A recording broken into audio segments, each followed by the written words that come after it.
Welcome to বীর সেনা force academy. আজ আমরা ওয়েস্ট বেঙ্গল পুলিশ কনস্টেবল রিক্রুটমেন্টের কোর্ট কেস নিয়ে ডিসকাস করব। পশ্চিমবঙ্গ পুলিশের 11,749 জন কনস্টেবল নিয়োগের প্রক্রিয়া নিয়ে যে আইনি জটিলতা তৈরি হয়েছে এবং এ সম্পর্কে কলকাতা হাইকোর্ট যে সাম্প্রতিক নির্দেশ দিয়েছে সেটি নিয়ে আলোচনা করব। যারা পশ্চিমবঙ্গ পুলিশ কনস্টেবলের লিখিত পরীক্ষা দিয়েছ, ভিডিওটি সম্পূর্ণ দেখো। নিয়োগে জটিলতা। 2024 সালের মার্চ মাসে শুরু হওয়া কনস্টেবল নিয়োগ প্রক্রিয়ায় বড় ধরনের জটিলতা দেখা দিয়েছে। অভিযোগ উঠেছে যে রাজ্য সরকার শূন্য পদে নিয়োগের ক্ষেত্রে নম্বর বিভাজন এবং category SC, ST, OBC A, OBC B, civic volunteer ইত্যাদি ছাড়াই একটি তালিকা প্রকাশ করেছে। হাইকোর্টের নির্দেশ।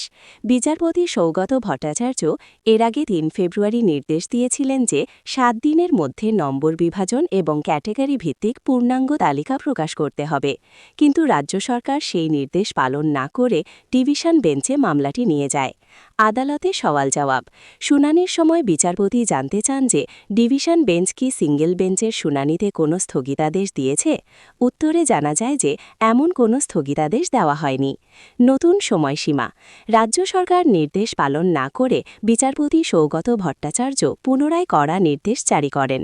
নতুন নির্দেশ অনুযায়ী আগামী 18 ফেব্রুয়ারির মধ্যে বাছাই করা প্রায় 60,178 জন প্রার্থীর নম্বর বিভাজন ও ক্যাটেগরি ভিত্তিক তালিকা প্রকাশ করতে হবে। বর্তমান পরিস্থিতি। বর্তমানে এই 11,749টি শূন্যপদে নিয়োগের জন্য ইন্টারভিউ প্রক্রিয়া চলছে। 2024 সালের এই নিয়োগ বিজ্ঞপ্তিকে চ্যালেঞ্জ করে যে মামলা হয়েছিল, এই নির্দেশ তারই অংশ। সংক্ষেপে, স্বচ্ছতা বজায় রাখতে হাইকোর্ট রাজ্য সরকারকে প্রার্থীদের বিস্তারিত নম্বর এবং সংরক্ষিত শ্রেণীর তালিকা দ্রুত প্রকাশ করার নির্দেশ দিয়েছে। Thank you for watching. See you in the next video. Like and subscribe for more updates.